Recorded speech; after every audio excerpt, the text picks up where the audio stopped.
Olá pessoal, hoje nós estamos aqui reunidos com o Wilton Acosta, um grande amigo meu, um cara que tem um significado muito grande para mim, na minha história política e na minha história de vida. Foi esse cara que me trouxe para a política. Em 1998 eu fazia faculdade na Universidade Estadual de Mato Grosso do Sul, aonde eu conheci o Wilton, né? Que ele chegou de Campo Grande, envolvido nos movimentos estudantis e em várias outras situações, e me convidou e me trouxe para esse mundo. Ele me colocou na política, ele que me formou, a minha faculdade foi formação política, e o Wilton foi meu primeiro professor. E me apresentou grandes amigos, inclusive o deputado estadual Lídio Lopes. O Wilton é um cara de currículo muito vasto. Começou no movimento estudantil desde muito cedo, desde 14, 15 anos. E veio crescendo, sempre foi um cara de articulação política no meio dos bastidores e muito forte na influência. O Wilton já foi secretário de Estado, já trabalhou em Brasília, junto com ministros, junto com deputados federais, junto com senadores. É o cara do Republicanos aqui no Mato Grosso do Sul, presidente estadual do Republicanos. Paralelo a tudo isso, o Wilton é pastor da Igreja Sai Nossa Terra e ele tem uma ação muito efetiva também no movimento evangélico. Ele é presidente estadual do Conselho de Pastores, também já fez parte do FENASP, da diretoria nacional do FENASP, e tem uma influência muito grande dentro desse meio, tanto no Mato Grosso do Sul quanto no Brasil. É um amigo íntimo da ministra Damares e de outros parlamentares federais e também ministros do atual governo Bolsonaro. E aqui em Campo Grande também, nesse momento, com todo esse currículo vasto que ele tem, ele ainda é pré-candidato pelo Republicanos aqui em Campo Grande. Wilton, tudo bem, amigo? Paulo, ótimo. Obrigado por você ter convidado a gente. Um prazer, uma honra estar aqui com você, viu? Pai, quase não dei conta de falar tudo, né? Nada, rapaz. Você é meu amigo. Você aí exagera no currículo. Ô, Wilton, eu queria começar esse bate-papo, velho, pelo início. Queria que você contasse um pouco a tua história, como você começou lá atrás, cara. Menina ainda, com 15 anos, 16 anos, no movimento estudantil. Eu acho assim, a gente veio para Campo Grande, minha mãe, eu tinha 7 anos de idade, minha mãe saindo de uma situação do interior aqui, eu acho que já cansada da realidade que ela vivia, de estrutura familiar, pega os filhos, vem todo mundo para Campo Grande. E eu acho que isso nos forçou a cuidar da nossa própria vida, a ir para cima, a se virar, né? Eu acho que isso contribuiu muito na minha formação, na consciência que eu tenho hoje, que a gente precisa sempre estar participando de alguma coisa, a gente sempre precisa estar atuando. Então acho que isso vem dessa história aí. E desde cedo na sala de aula eu já me destacava na liderança. Quando que surgiu isso? Não sei. Acho que isso é uma coisa que sempre eu tive dentro de mim. Então na sala eu fui o líder da sala. Na escola fui o presidente do Grêmio da escola. Fui o presidente da União Sul-Mato-Grossense de Estudantes Secundaristas. Participei de todos os congressos de reconstrução da UBS e muitos da UNE também. Aqui no estado de Mato Grosso do Sul contribuímos com aquele período da redemocratização que nós vivemos, a saída dos centros cívicos, que era um modelo de formação da ditadura. A gente passou para Grêmio Estudantil e a gente participou daquilo tudo. Então viajava o interior, organizando os grêmios, organizando as instituições municipais. Aqui em Campo Grande eu cheguei num mês formar 150 grêmios, eu e a nossa turma. Então, porque a gente começou a despertar o interesse para ir para a instituição municipal, que era a UST, a grande UST, né? União Campo Grandense de Estudantes Secundaristas, maior entidade da América Latina, cara. Né? Uma baita da estrutura. Não, uma baita da estrutura, a maior que tinha de estrutura, né? Isso foi um legado já do Levi Dias, por esse reconhecimento do movimento estudantil. E a partir dali a gente protagonizou uma grande período de luta em Campo Grande. Passe Livre foi na minha gestão, quando presidente da USM, aqui na época, aqui na USP era outro presidente. Eleições diretas para diretor, já foi uma conquista nossa junto com o governo do Pedro Pedrocian, né, junto com a professora Leocádia. O colegiado escolar, ou seja, você democratizar a gestão da escola, elegendo o diretor e chamando os pais, os alunos para poder fazer a gestão da escola, isso lá naquela época. Então todas essas lutas, todos esses movimentos me atraíam e me atraem até hoje, ou seja, você participar. Então acho que a minha história começa um pouquinho aí, e paralelo a isso a minha vida religiosa também, que sempre andou paralelo a isso. Ao mesmo tempo que no movimento estudantil, eu também estava na igreja, participando efetivamente, dos adolescentes, da mocidade, enfim, sempre tive isso comigo. E é bom você tocar nesse assunto com relação a esse movimento das eleições na escola, essa situação, por exemplo, da formação de um colegiado e da transformação de uma parte da história para outra. Porque hoje todo mundo fala muito do sindicato dos professores. Sim. Mas quando as grandes transformações, na verdade, da sociedade, lá na época que nós saímos aí, no final da década de 80 para o início da década de 90, onde começou a Constituinte, as coisas, foram os movimentos estudantis que conseguiram essas grandes transformações. Sim. Não foram os sindicatos que hoje tomam conta que fazem parte dessa revolução. A luta de transformação e várias bandeiras nacionais é uma bandeira da juventude, sobretudo do movimento estudantil. O PT, ele foi para os sindicatos.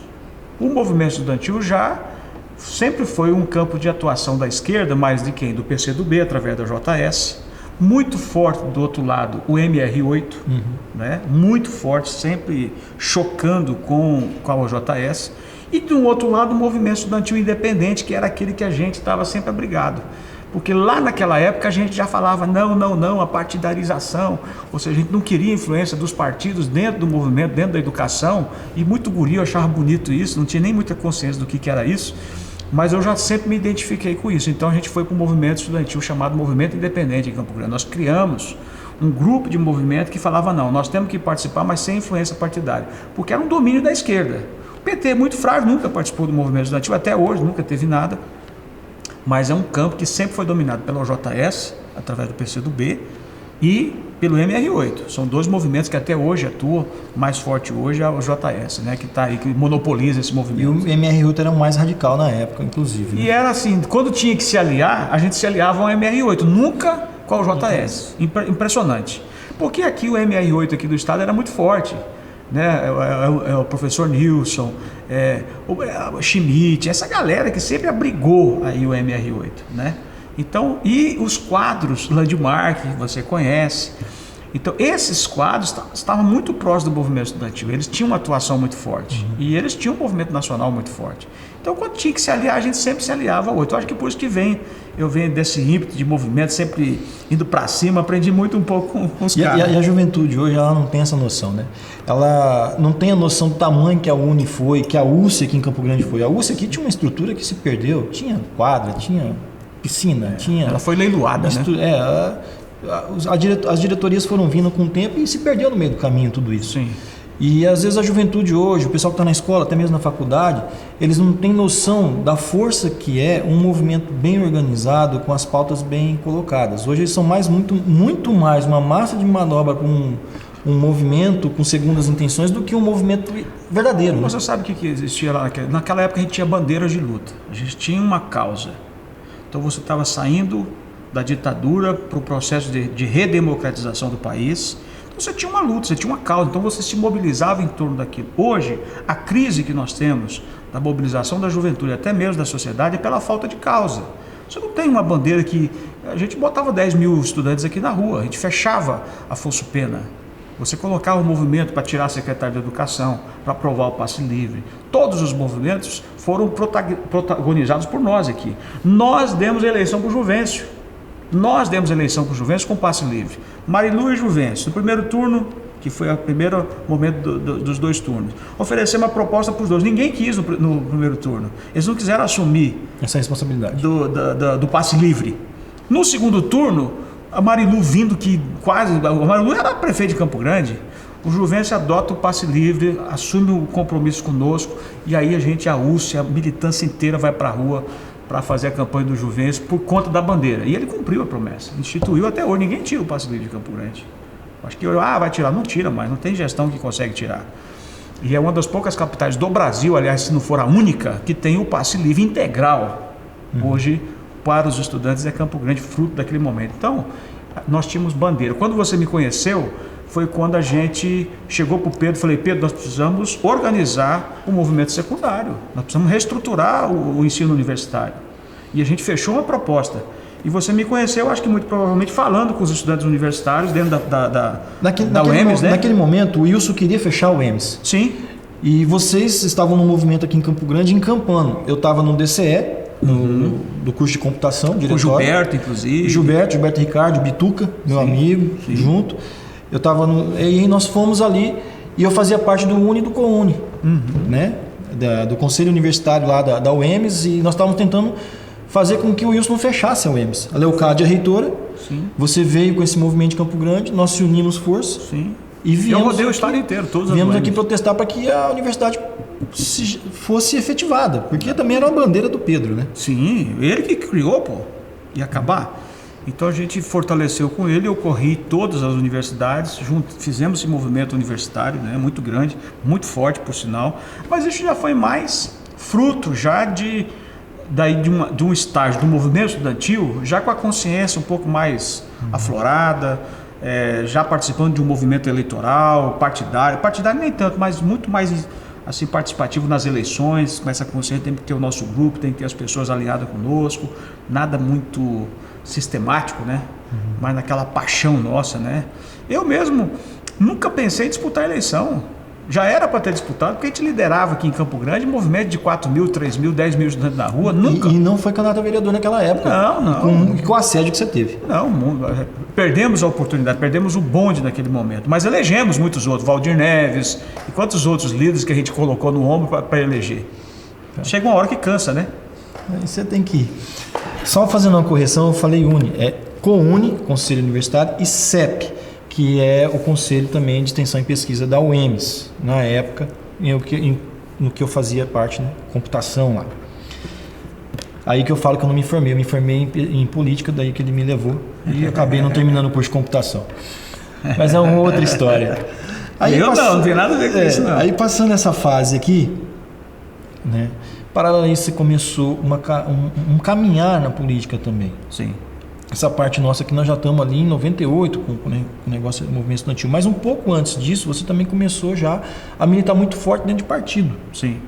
Conta um pouco disso daí. Eu acho que na questão partidária mesmo, eu me vejo assim, atuando na questão partidária, quando houve a onda do Collor, né?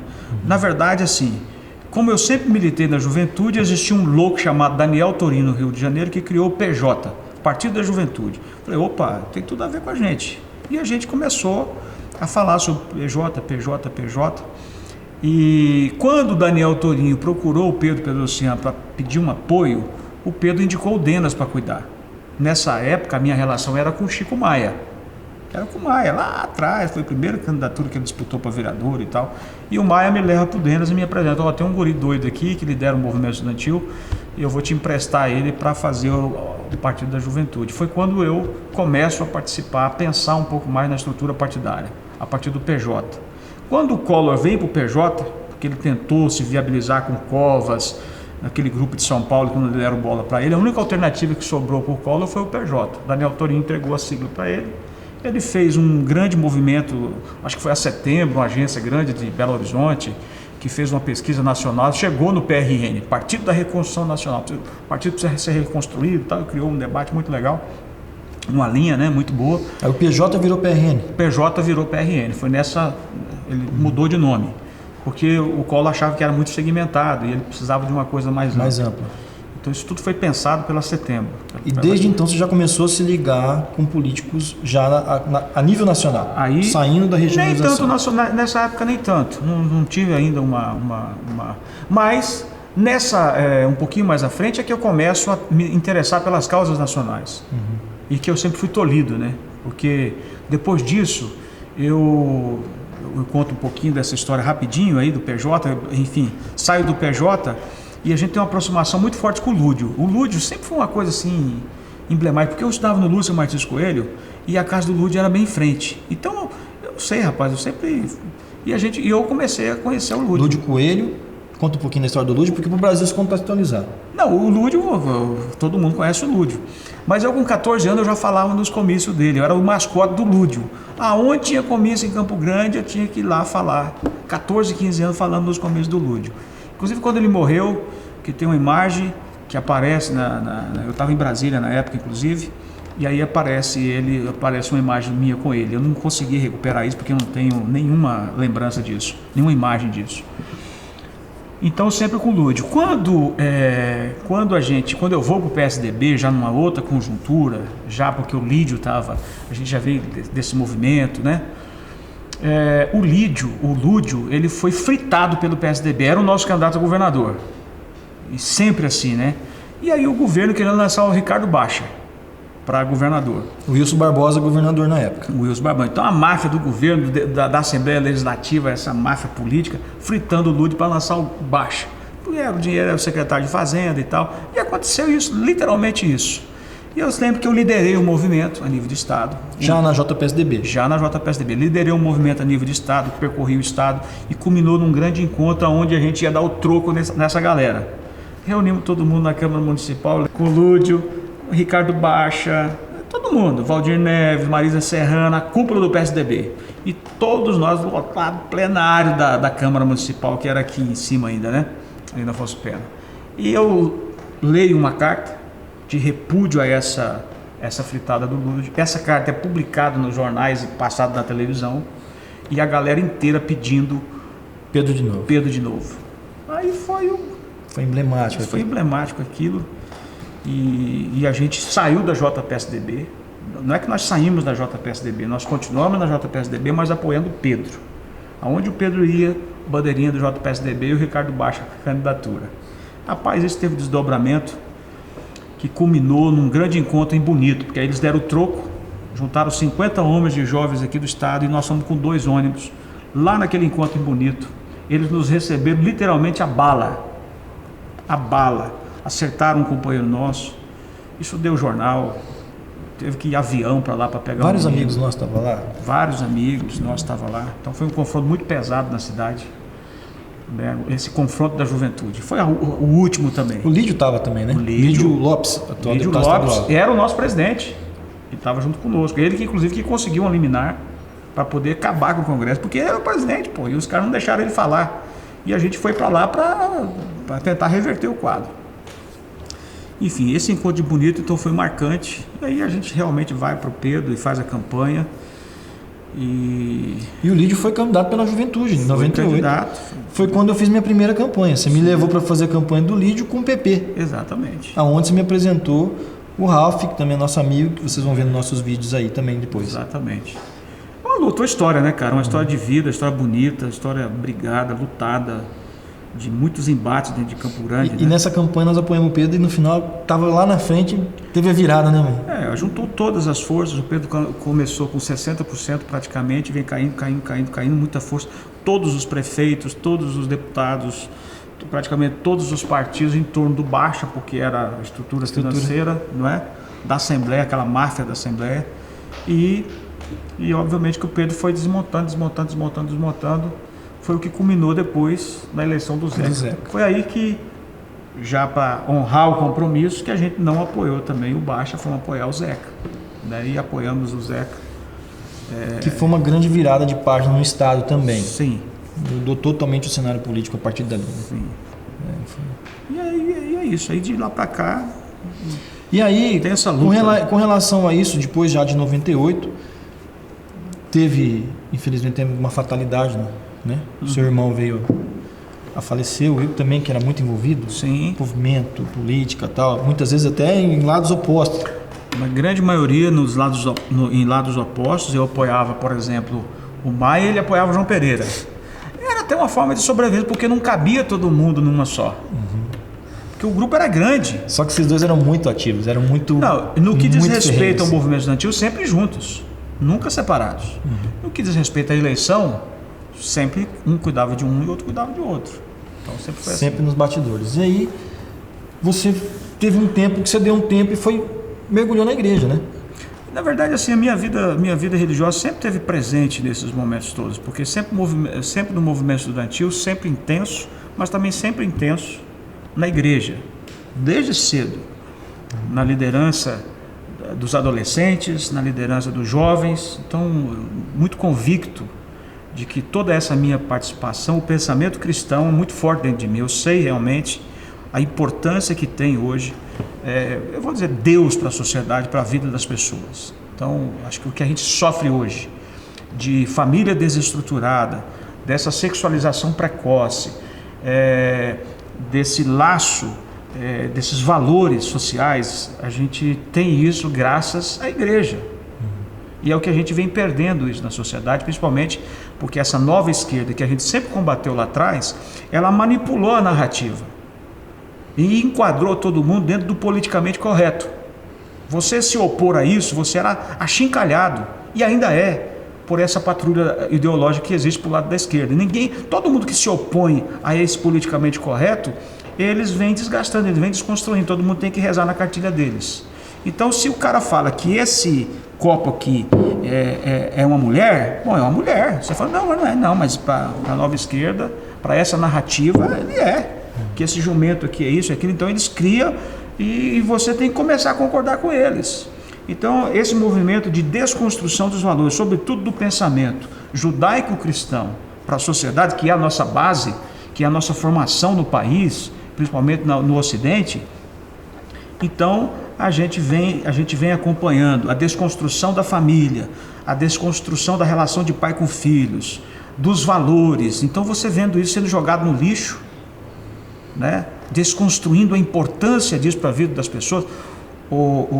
Eu tenho 50 anos de idade, não parece, mas eu tenho.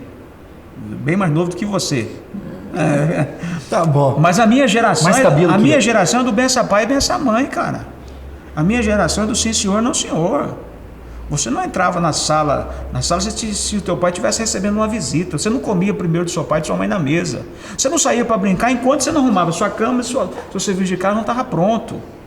Então você tem valores que é importante, isso foi desconstruído. Aí vem essa mente e o Estado intervindo. Como que o pai tem que educar o filho? Ou seja, essa é a mente da esquerda, essa é a mente que tenta manipular essa narrativa.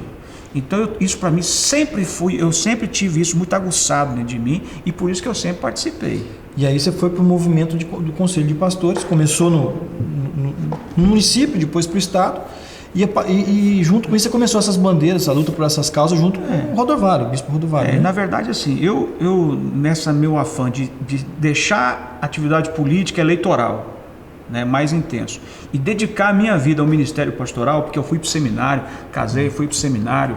Então, para mim, eu sempre tive isso muito forte. Eu tenho um chamado disso porque eu gosto das pessoas. Eu acho que a gente precisa, antes de qualquer coisa, olhar para a pessoa, e você tem que ter amor pelas pessoas e pela dor dela. Então, para mim, não tem atuação política, não tem nada se você não gostar de gente. Então, e você se importar com a dor das pessoas. Então, eu falei, não, eu vou parar um pouco com isso. Conversei com meus pastores e falei, eu quero me dedicar integralmente ao ministério. Aí fui para Camapuã um período, depois eu fui para o Paraná, e do Paraná eu fui para Rondônia, fui parar em Rondônia. Peguei o mapa, aonde não tem a instituição? Ah, não tem no norte, então eu vou para o norte. Foi desse jeito, eu vou para o norte. Não tem ninguém, então eu vou para lá, vou abrir lá. E fui para o norte, peguei minha família e fui embora. Fiquei 1 ano focado na igreja, não saía para nada. Sal Nossa Terra. Sal Nossa Terra, focado, igreja, célula, de manhã, tarde e à noite.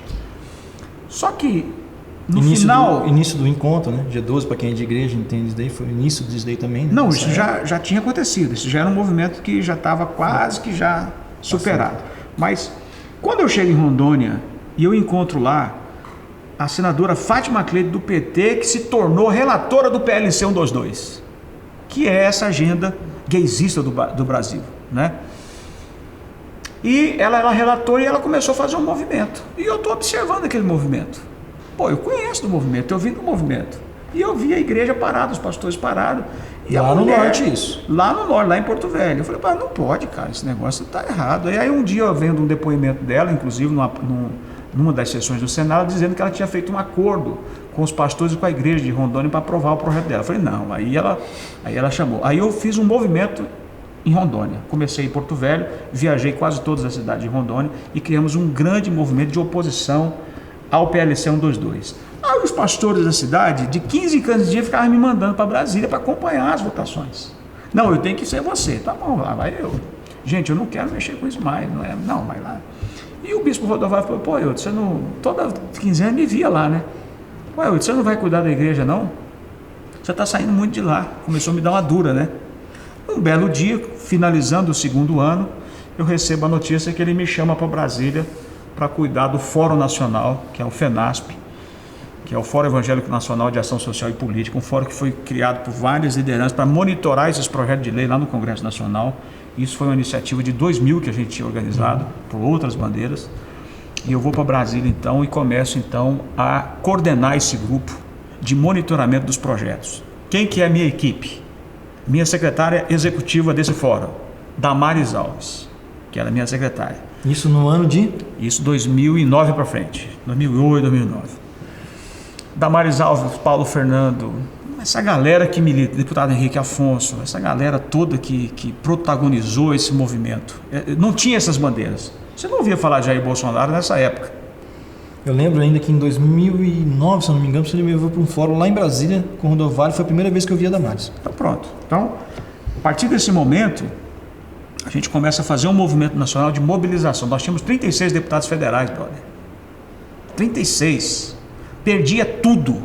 Não ganhava uma votação. Para monitorar os projetos era manual. Você tinha que pegar um por um projeto que entrava na Câmara e ver o que estava escrito. E tal, e monitorando gente da comissão, deputado aqui, vai na comissão, não deixa passar lá, se chegasse no plenário, enfim. Hoje não, hoje você digita uma letra, você já tem tudo. Você bota um projeto lá, eu tenho todo dia, eu acompanho diariamente cada projeto que entra no Congresso Nacional, porque ainda é a minha atividade, embora estando aqui, que eu vim de lá agora, né? Faz o quê? 2 meses, acho que 2 meses que eu estou de volta.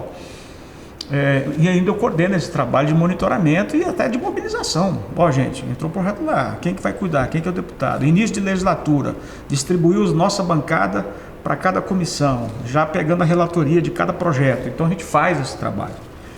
E a Damares surge como? A Damares surgiu do nada? É claro que não, a Damares tem luta de monitoramento. História de anos. De anos de luta.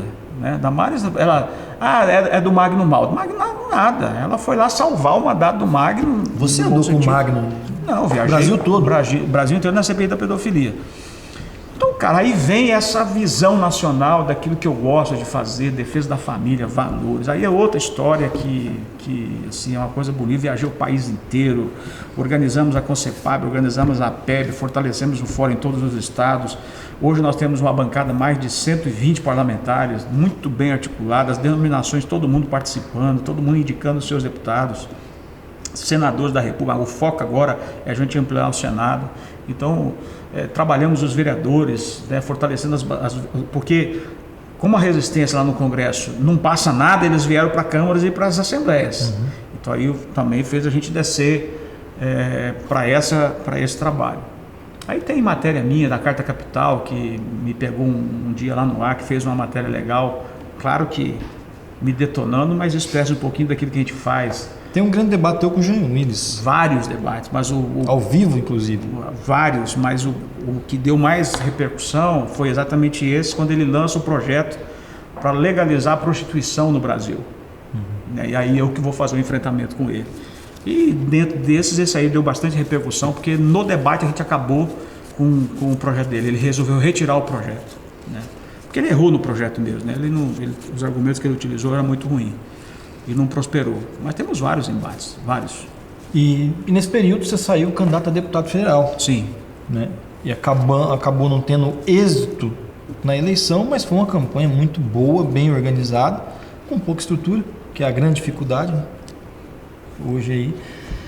Independente do mandato, você tem uma atuação como um deputado muito além do que se você tivesse um mandato. A tua articulação dentro do Congresso, a tua articulação também, teu trânsito dentro dos ministérios, e você sempre abrindo porta, tanto no estado quanto em outros locais. Às vezes não é deputado de fato, mas exerce plenamente todas as coisas aí e funções. Não é exército, não.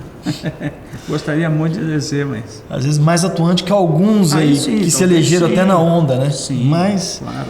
Mas é o tempo, né? Não tenho dúvida. E com tudo isso, com toda essa bagagem, toda essa história, o Wilton também sempre foi coordenador de campanha. Sempre tocou campanha, seja estadual, seja federal, né? E dentro desse contexto que nós temos hoje aqui, né, trazendo o foco um pouquinho voltado para o nosso público aí do Brasil, que é o foco para as eleições municipais agora com relação à vereança, né? Você que é candidato a vereador aí, que tem aqui o Wilton, aqui, que é um cara que desde os seus 15 anos está militando na política, sempre com causas, com bandeira, sempre trabalhando sem estrutura. Uma vez ou outra acabou tendo um pouquinho mais de gasolina para andar, mas sempre ali no limite. Então, e tem uma bagagem isso. A gente quer explorar essa tua bagagem agora para você dar uma orientada nesses candidatos a vereador aí. Caraca. Por exemplo, Wilton, hoje, você é um cara muito antenado. O Wilton sempre foi muito antenado com essa questão do digital. Sempre foi envolvido, um passo à frente nessa área digital, sempre se antecipou com o estúdio, sempre se antecipou nas redes sociais, nas causas, nas bandeiras, a forma como é. E hoje a grande discussão que se tem devido à eleição do presidente Jair Bolsonaro e também outras coisas que aconteceram a nível internacional, se discute muito das redes sociais.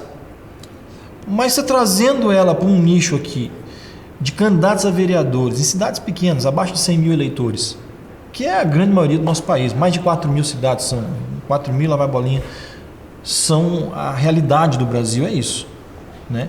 E a campanha de vereador é uma campanha muito difícil. Com toda a experiência que você tem, o know-how que você tem, que você está vivendo isso lá em Brasília, as discussões que falam sobre campanha, que esse momento está todo mundo discutindo, essa campanha vai mudar, como é que está esse negócio na pandemia, como é que é isso? O que você me fala disso? Para o vereador, para o cara que é pré-candidato a vereador, o cara que organiza a campanha, o que você me fala disso do digital para esse momento, para essas cidades menores, abaixo de 100 mil eleitores? Bom, eu não sou especialista na área, por mais que eu não tenho esse know-how, esse conhecimento todo, mas eu me atrevo a tentar dar uma opinião sobre isso. Eu acho que a gente tem uma limitação do acesso à internet lá no município. Nós não temos uma internet disponível para todo mundo. Então acho que por essa razão a internet lá no interior ela pode se tornar talvez não será o grande fator das eleições, porque nem todo mundo tem acesso à internet. Mas aqueles que têm internet disponível, com toda certeza, ele está recorrendo hoje às redes sociais para poder observar o cenário, ouvir. A formação da opinião pública, ela tem muita influência das redes sociais. Então a pessoa recebe uma mensagem no WhatsApp, por exemplo. Às vezes ela não acessa o Facebook, mas ela tem o WhatsApp, ela recebe diversos comunicados. Se não for uma pessoa muito antenada que vai atrás, ela forma opinião com aquilo que ela está recebendo. Então eu acredito o seguinte, que o interior ainda, o boom da eleição não será as redes sociais para aqueles municípios e para uma realidade muito grande da população que ainda não tem acesso à internet. A nossa internet é péssima, você sai aqui, daqui a pouco você não tem mais sinal, cara.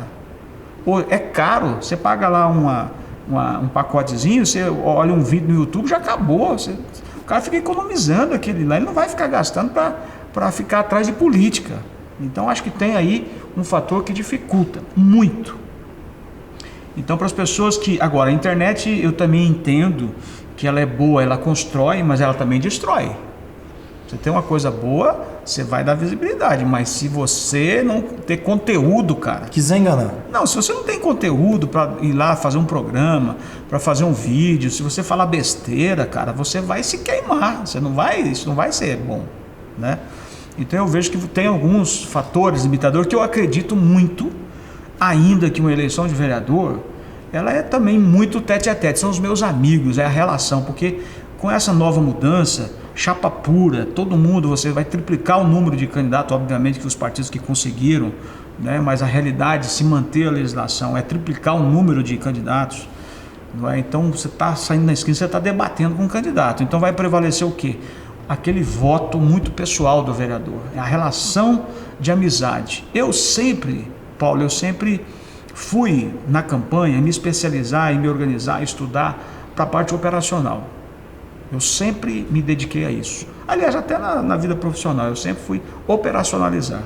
Porque eu acredito, você tem um bom produto, você tem uma estrutura financeira, mas você não consegue tocar aquilo ali, bicho, você não consegue construir uma agenda, você não consegue fazer uma estrutura de visita, você não consegue organizar a tua base, você não consegue visualizar essa base, quem são, qual o potencial de voto que eu tenho, o que eu preciso ter mais para poder chegar naquilo. Então, eu acho que a campanha, independente de qual seja, principalmente de vereador, é você conseguir fazer essa leitura e ter essa organização mínima e fortalecer esse elo.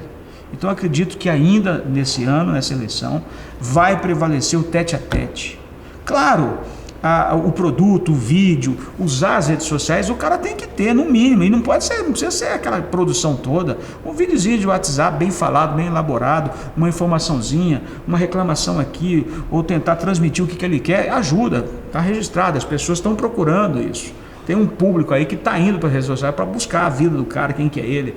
E se você não tem nada ali, cara, com certeza para esse público que procura a internet vai ser ruim. Mas a de vereador é diferente. A vereadora é o tete-a-tete, eu acho, né? É o olho no olho, um abraço, o cara. A de vereador, ela não te converte, né?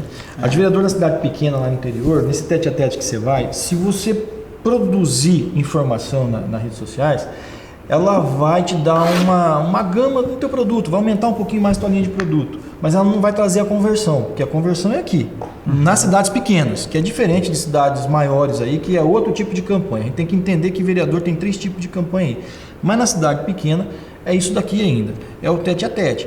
E se você produzir mal, como você falou, isso vai pesar contra você. Tem uma coisa que está acontecendo no interior, assim, uma curiosidade, não sei se você já percebeu isso, no interior do país isso.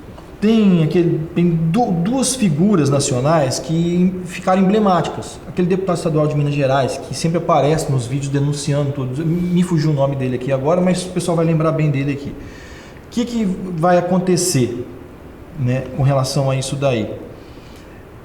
Tem pessoas vindo, candidato a vereador, achando que vai fazer a campanha dele na base desses vídeos de protesto. O prefeito isso, o prefeito aquilo, vou denunciar isso, denunciar aquilo. E não vai andar, não vai fazer vídeo, só fica fazendo os videozinhos. Várias cidades têm essas pessoas. Cara, esse vídeo reproduz, não converte para você. E ele não percebe que no fundo ele fica sendo visto pela população como um cara inconveniente, porque ele só está produzindo reclamação. Ô Paulo, eu acho o seguinte, que tem espaço para todo mundo disputar a eleição, para todo mundo. Tem um perfil, é muito plural isso. Tem aquelas pessoas que vai conseguir eco na internet, que só reclama. Tem o perfil que é majoritário dos segmentos organizados, que é a grande maioria. Então tem um público de internet que se identifica com esses caras que só vivem reclamando, cobrando. Tem. Você vai pegar as composições das câmaras, nas cidades, nas principais cidades, sempre tem um cara ali que mete a boca em tudo, que às vezes não consegue fazer uma proposta, mas só de ficar reclamando tem um público que gosta desses caras. Aqui em Campo Grande tem gente assim, mas a grande maioria não. A grande maioria eu acredito que os mandatos são ocupados com aqueles grupos que se organizam. Você pega lá os professores, tem representante, você pega o setor rural, tem representante, você pega o jornalista da comunicação, tem um representante, você pega hoje a igreja muito organizada, mobilizada, elegendo seus representantes, tem o líder comunitário que está lá, que organizou. Então, classe empresarial. Todos eles, quem se organiza, quem consegue organizar, mobilizar a sua base, essa é a composição da grande maioria. Os aventureiros, os caras que reclamam, não são maioria, mas tem gente que ouve esses caras, principalmente essa nova onda aí. Essa nova onda que ninguém quer construir nada, que é muito fácil você ser um militante virtual hoje, né? Tá atrás de um computador, papapá, e esparrama, falou bonitinho, falou que o cara vem. Tem eco isso, tem gente que ouve, né? Você, talvez boa parte da população que acompanha o processo não vai dar ouvido, mas tem gente que gosta. Então acho que não dá para descartar nenhum perfil. Mas eu acredito que a grande maioria hoje das composições, elas vêm daqueles grupos que se organizam, que se mobilizam, estão mais conscientes, que têm demandas, que têm políticas públicas que precisam ser concretizadas na cidade. Tem vários movimentos. E tem esses movimentos populares de combate à corrupção, tem eco. Tem os movimentos hoje que quer mais seriedade na coisa pública. Isso está muito forte hoje.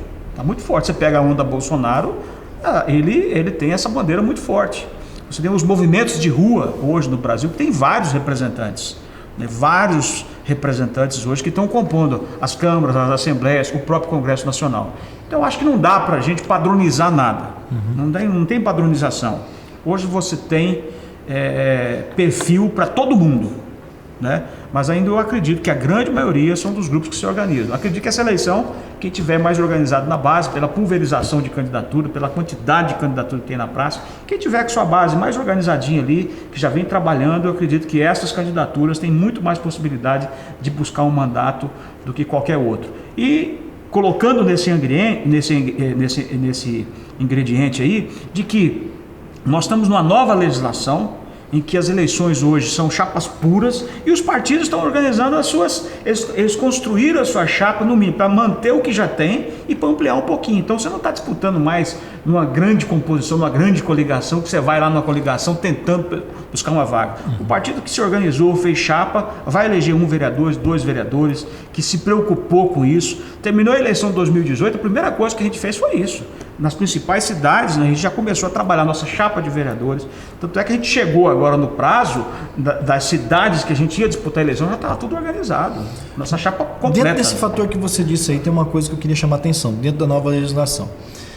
Geralmente a gente sempre tinha chapas e alguns se destacavam, né? Sim. Um pouco mais estrutura, um pouco mais de base, o candidato a vereador, o cara se destacava ali.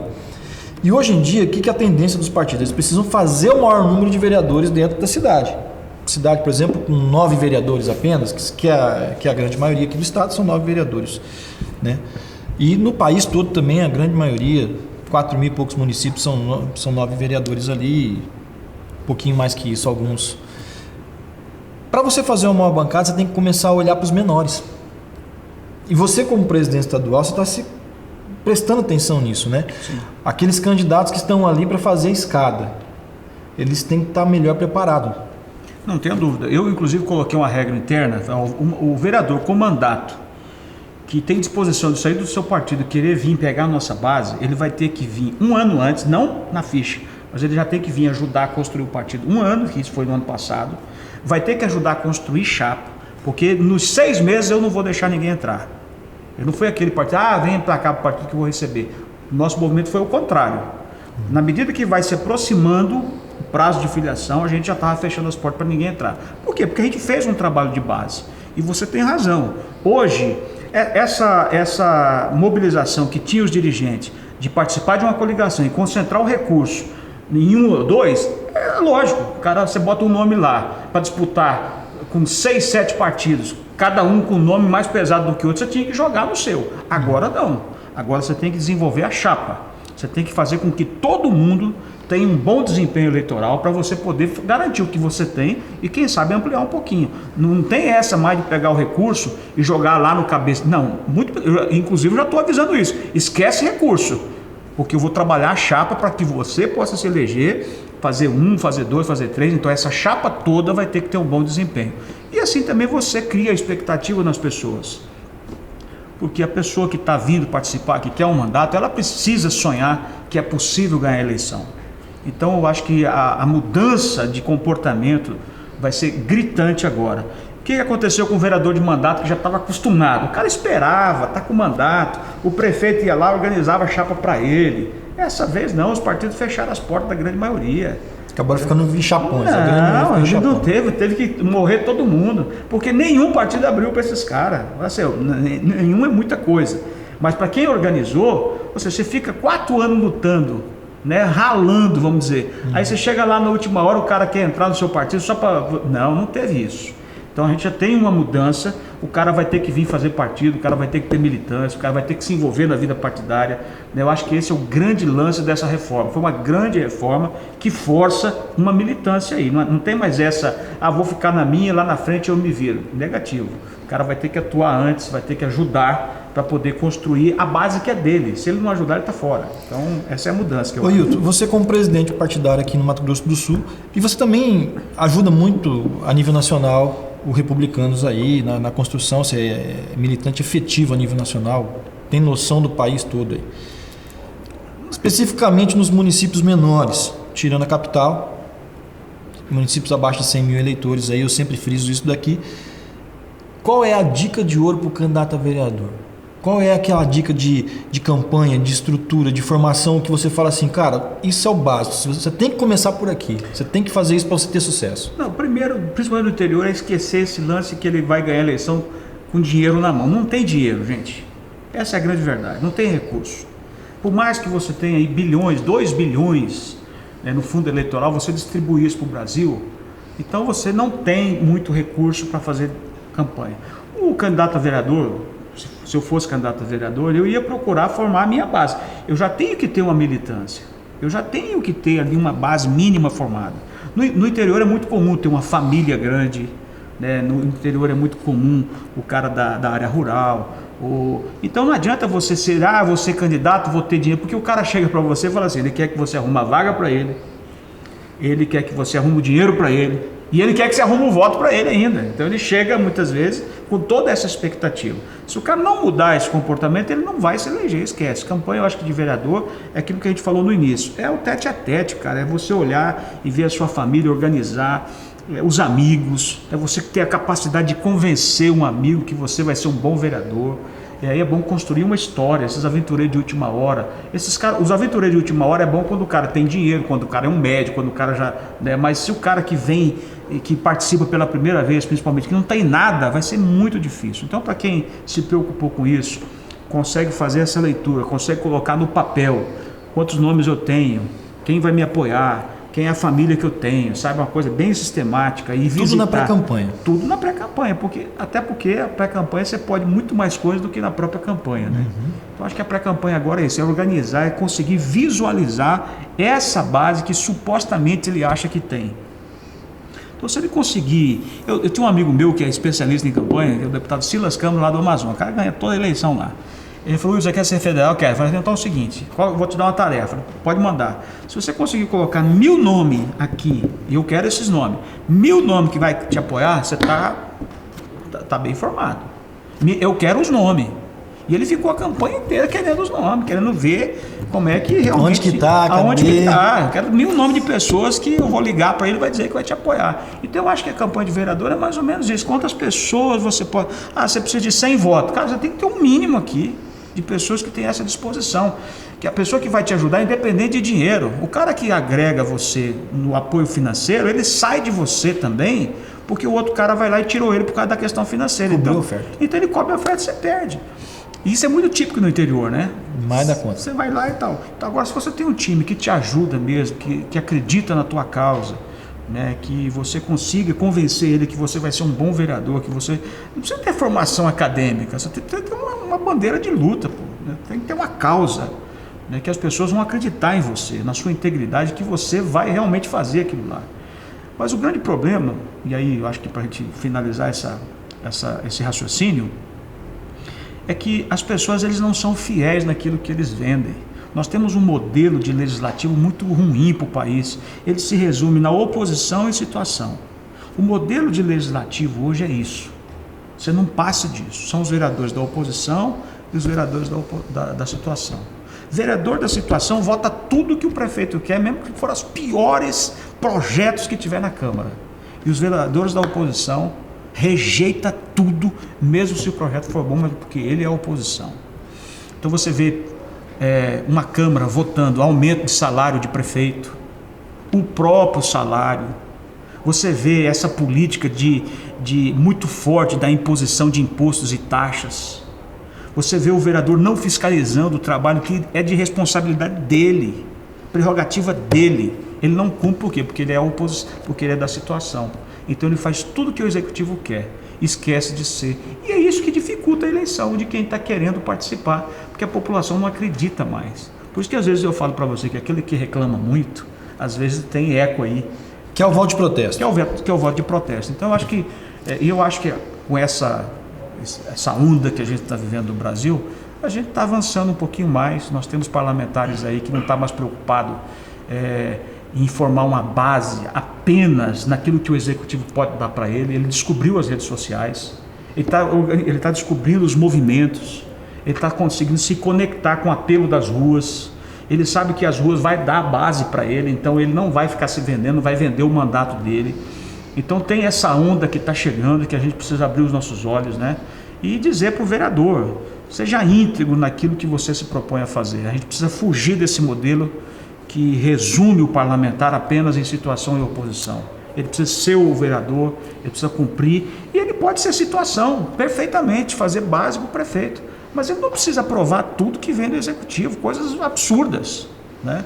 Porque senão o prefeito faz um absurdo, depois ele paga caro, né? Porque a eleição é ele que vai ter que ir. Ele que vai estar... O vereador é o para-choque de todo mundo. É o para-choque.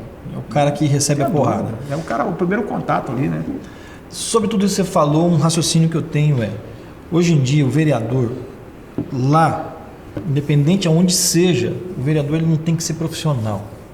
O vereador ele tem que ter a clareza do que ele quer, aonde ele quer chegar e não entrar para virar um profissional na política por ser e ficar dependente do sistema. Aí você fica refém.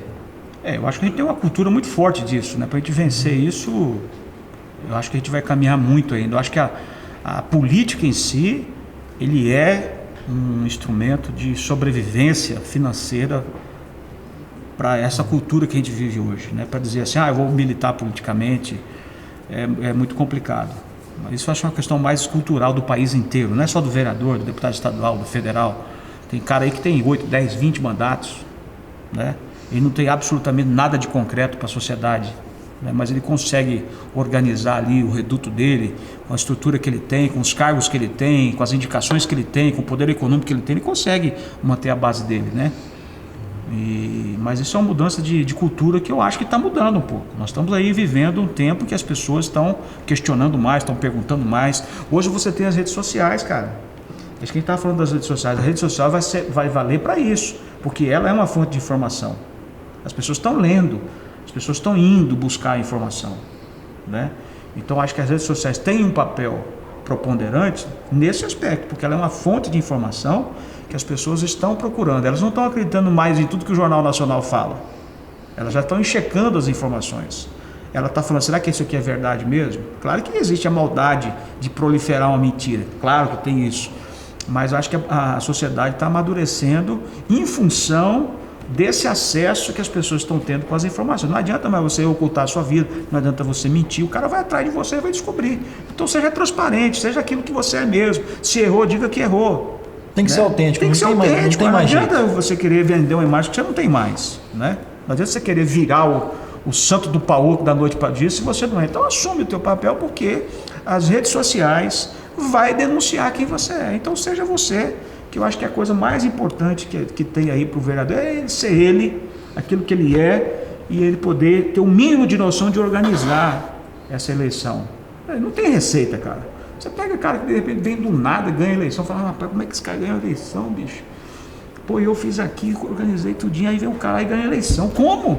Cara, tem muito isso. Não tem uma receita aí prontinha para cara. Cada história é uma história, cara. E é isso que é o bonito, né? Tem muito mais coisa para extrair de você. Tem muito mais histórias aqui que dá para a gente levar para outro momento. Por exemplo, a gente não falou nada sobre gestão, sobre como que os governos estão levando essa gestão, esse momento aqui que nós estamos vivendo, um momento todo totalmente novo, nós não entramos nesses assuntos. Porém, eu quero trazer por uma outra hora, nós vamos estar passando aqui. Quero te agradecer, mas antes de tudo eu quero que você deixe uma mensagem aqui, principalmente para esse candidato a vereador, que é o nosso público-alvo aqui, das cidades do interior desse Brasil. Não, eu se tivesse que deixar uma mensagem de que a gente precisa compreender que o processo político e a política está passando por um grande processo de transformação. É o sentimento que eu tenho.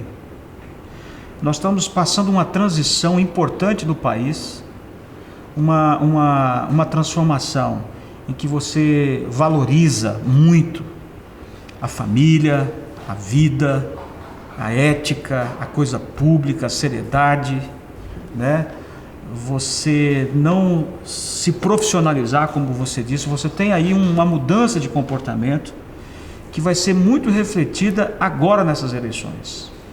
Então eu queria dizer para todos os pré-candidatos que vão disputar a eleição, principalmente lá do interior, que mesmo que seja lá do interior, com todas as dificuldades que ele tem, a cidade dele depende muito do mandato dele. Para pensar a educação no município, para pensar a saúde do município, independente se for grande, pequena, média, lá tem um posto de saúde, lá tem escola, lá tem a questão econômica, lá tem o emprego que precisa chegar. Então esse vereador, ele precisa ser o construtor de pontes, ele precisa estar conectado nisso, ele precisa se informar, ele precisa fugir desse ciclo de situação e oposição e começar a pensar a cidade e pensar nas pessoas. Então, principalmente para quem vai disputar a eleição agora, estar conectada com isso e entender que o processo está mudando. Está mudando, eu sinto isso. A cada dia que eu vou, na onde eu vou, agora mesmo que tem reunião, o processo está mudando, as pessoas estão mais críticas, as pessoas querem qualificar um pouquinho mais, né? Por mais que seja do interior. Ah, no interior, o cara está ouvindo o radinho dele, tem uma mensagem que ele recebe do WhatsApp, ele tem informação. Então, eu acho que daqui para frente a coisa vai ser muito mais tecnológica do que a gente imagina. Ainda não chegou totalmente, mas vai ser.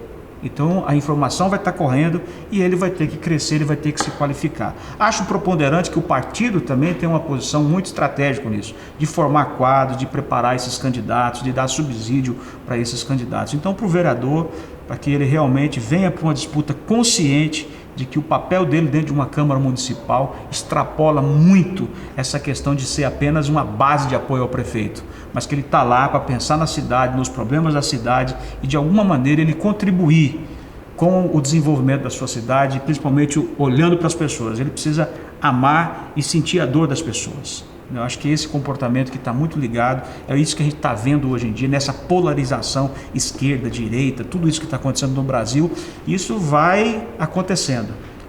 Querendo ou não, uma hora chega lá e a população vai cobrar que esses candidatos sejam um pouco mais qualificados. Então, galera, vamos se preparar, acredita em você, acredita que é possível, não tem receita, você pode ganhar a eleição.